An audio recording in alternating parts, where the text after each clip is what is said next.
amigos y amigas, hoy vamos a grabar un nuevo video. Este video va a ser de que vamos a abrir sobres y aquí tenemos compañía. Bueno, espero que disfruten el video.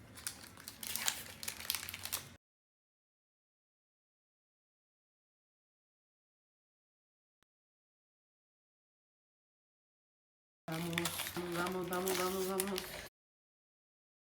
Parece bicho. A ver.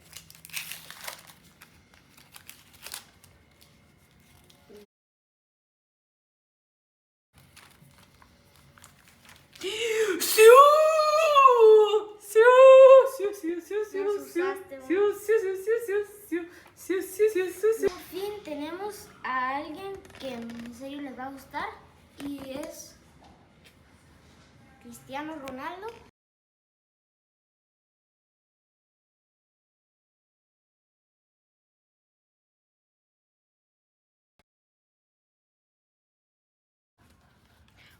¡Oh!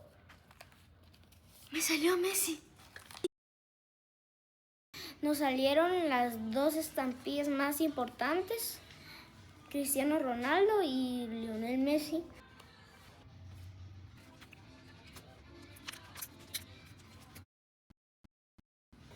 Aquí tenemos a Ronaldo y ahora lo vamos a pegar.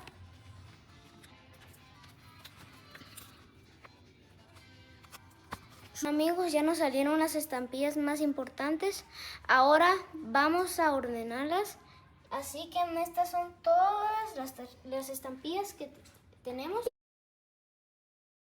Pero estoy clasificando los países. Suscríbanse y dejen like.